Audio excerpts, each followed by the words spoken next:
So Father Victor spoke on the large historical scale, and I'm going to talk on the micro-historical scale. Looking back on the beginning of his early career in the 1840s, a Kyiv eparchy priest recalled that most of his parishioners, quote, did not know how to reasonably and correctly pray to God.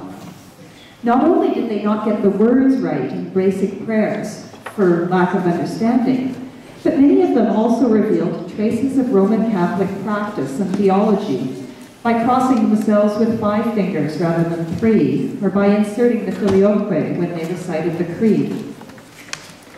Working with individual parishioners on home visits and at confession and through sermons during services, the young pastor, himself a native of the area, worked doggedly to correct local practice.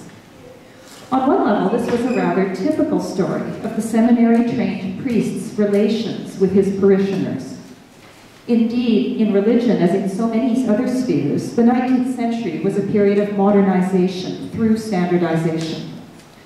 All across Europe, clergies faced the question of pastoral care and popular culture, and the problem of how to make their message meaningful within a local culture that they ultimately sought to transform. The Russian Orthodox state church was similarly preoccupied with standardizing popular practice and purging it of superstition and distortions. Whether they worked in Kyiv or in Vladimir eparchy, pastors struggled to find the balance between honoring the religious sensibilities of their parishioners and teaching Orthodox orthodoxy. But these goals presented a particular challenge in right bank Ukraine, an area that had recently been incorporated into the Russian Empire in the 1790s. In Kyiv eparchy, on which I will focus today, most Orthodox parishioners' families and those of their priests had been so-called returned to Orthodoxy from the Uniate faith in the 1790s or the 1830s. Kyiv province was entirely on the right bank in the 19th century. Orthodox priests and laity in Kyiv province shared a complex political and religious past that had forged distinctive patterns in the local religious culture.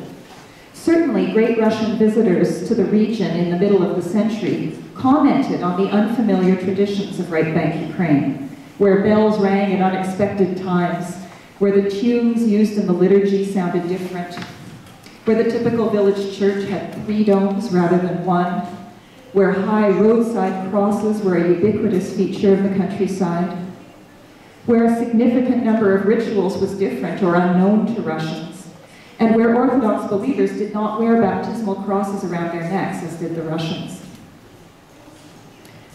By the mid-19th century, various forces were working in concert to change local religious culture and to make it a contentious topic.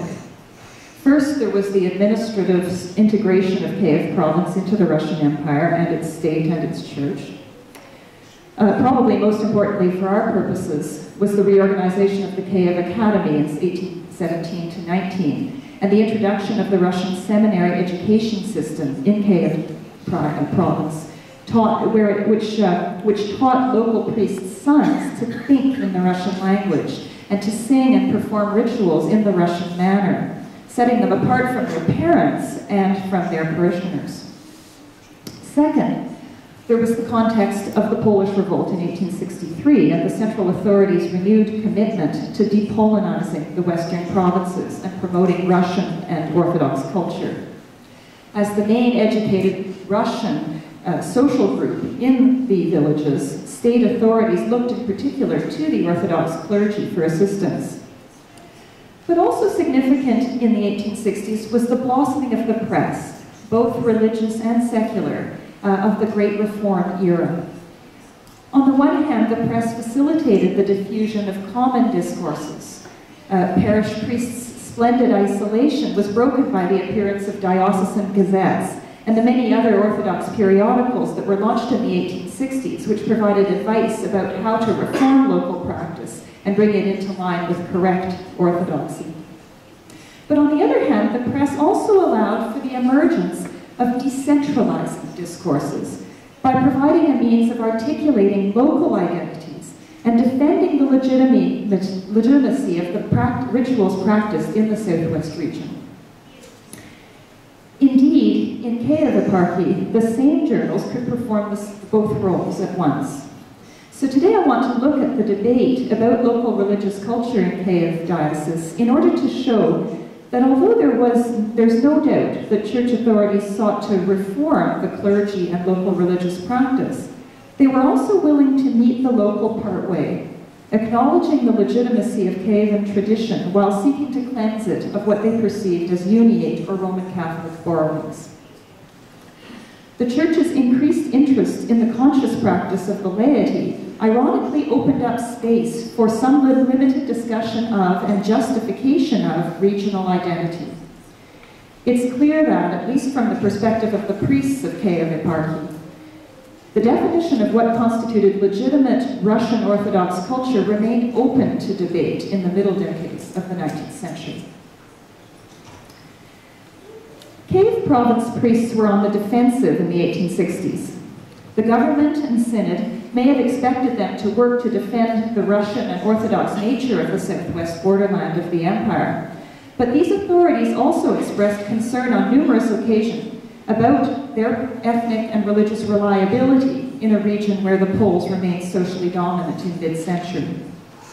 For instance, in the discussions of the Western Committee, appointed by Alexander II in 1862 to devise a strategy for the full integration of the so-called Western provinces into Russia, an important theme was the need to transform the clergy's culture as a prerequisite to its performing this crucial role. Particularly irritating to local Orthodox priests was the suggestion, made most forcefully by Governor General Alexander Bielzak in 1866, that clergymen from the great Russian diocese should be imported to provide models of proper orthodoxy to local priests infected by Uniate practices and Polish culture. In the end, the synod rejected Bielzak's proposal, but priests in the southwest region remained very sensitive about questions about their culture and their qualifications.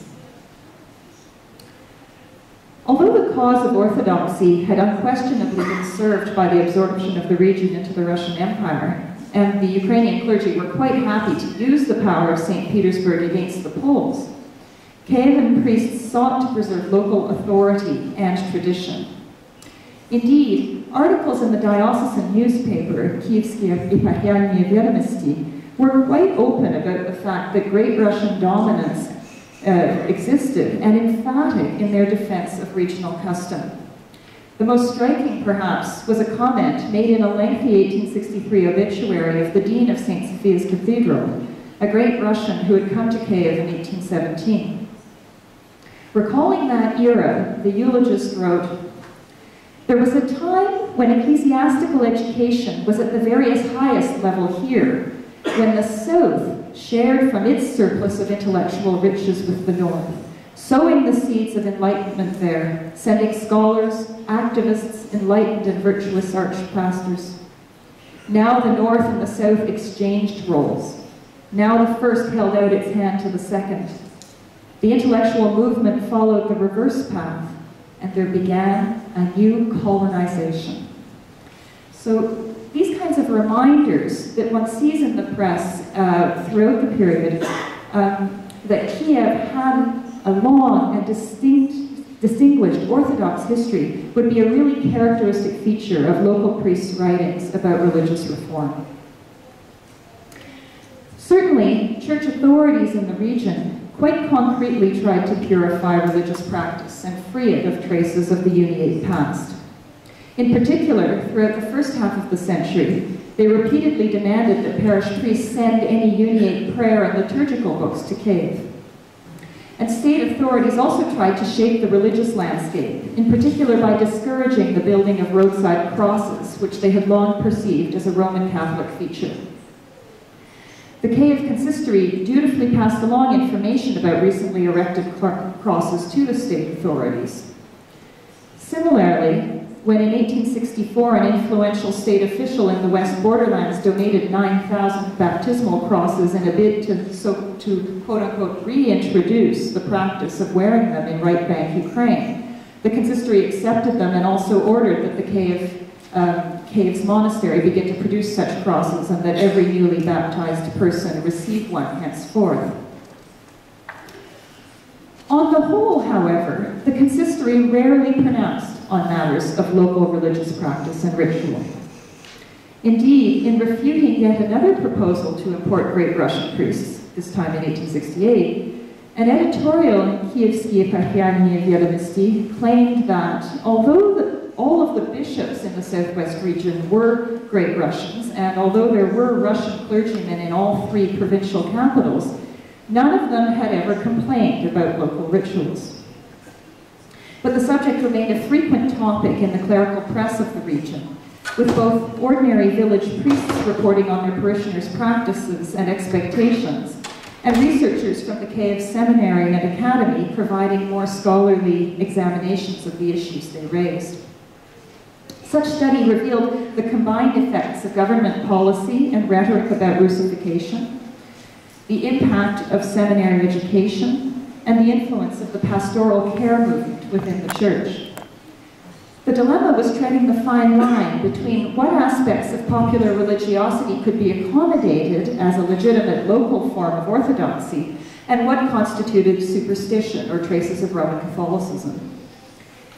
After all, despite consistory efforts, Uniate prayer books still enjoyed reasonably widespread use in the parish churches right into the 1880s, due not only to the expense of buying new ones printed in Moscow, but also to the fact that those prayer books contained prayers that were traditional for the right bank and were not to be found in Russian books.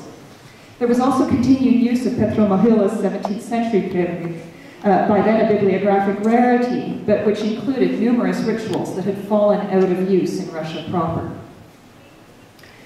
So numerous customs were perceived as needing historical and ethnographic investigation.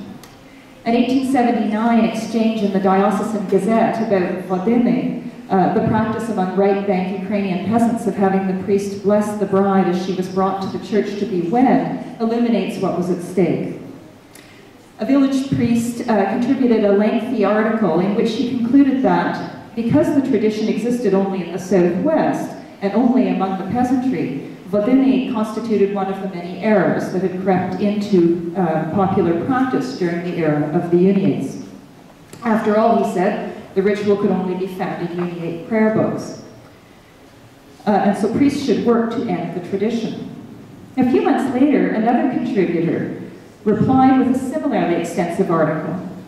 He praised his colleague for his efforts to purify local rituals, but cautioned that priests needed to take care to not offend the people by refusing to perform rituals that were not against the spirit of orthodoxy. He also criticized Kyiv, the first guy's, historical conclusions. He said that by examining prayer books across several centuries, in particular that of Mohyla, the second author argued that vodiny predated the split between the Orthodox and the Union. And the second author had a third and yet more important point, which had to do with history and ritual and identity. Whereas Kyiv had also suggested that priests could forego the traditional blessing of the wedding crowns as historical, his interlocutor suggested that, on the contrary, and I'll quote, "The virtue of this prayer is that it appeals to the past and has a historical character that links us with our ancestors and their pious traditions." So in so doing, he made the point that modern theorists of religious ritual have also made, that, quote, "religious ritual is memory in heightened and compressed form." To Kyiv interlocutor, the question about the origins and suitability of rituals such as vodiny pointed to a bigger problem of discontinuity in liturgical memory in the southwest region. There existed, he contended, a lack of instructions for the South Russian clergy on the various rituals that were formed historically in the life of the South Russian people, which is made worse by the fact that they did not appear in later Russian prayer books. Indeed, he noted approvingly, for this reason, that back in 1863, then Metropolitan Arseny of Kyiv had overseen the publication of a separate supplementary book of needs that reprinted over 20 locally used rituals from Mohyla's service book that had not been included in Muscovite ones. The publication of this regional supplement should alert us to the complex attitude of the Russian Church to the distinctive religious culture in the right bank of Ukraine. On some level, the Church was willing to acknowledge the existence of multiple orthodoxies, if this could contribute to the devotion of the laity. The case of liturgical music illustrates the way in which Russification of Ukrainian religious culture could take place somewhat indirectly through standardized seminary education reinforced by social emulation, rather than by being an active policy. Writers from the clerical milieu who had been raised in Kyiv Diocese emphasized the folk character of the traditional Ukrainian way of singing the liturgy, how the traditional tunes forged a link between pastor and people, whereas in the region's cities, the great Russians had brought their deep bass voices and new tunes, which by the middle of the 19th century were starting to be copied in the villages too. Hints of how this ongoing tension between attitudes picked up in the seminary and the realities of connecting with one's flock actually played out can be gleaned from the memoirs of Father Mikhailo Shcherbakivsky, the son of a Kyiv province cantor who trained at the Kyiv seminary in the 1860s and spent his career as a village priest. And he wrote, "When I sang as an alto soloist in the seminary choir, I often made fun of my father's singing and his tunes. But it was only after 14 years of singing and listening to the model church and theatrical choirs in Kyiv, when I had already become a village priest, had again become close to the people, that I understood to what extent the strengths and riches of the popular soul are concealed in those old lyrists' tunes of church singing." And indeed, in the early 1890s, local journals continued to recommend synod-approved collections of South Russian church tunes for teaching church singing in the villages.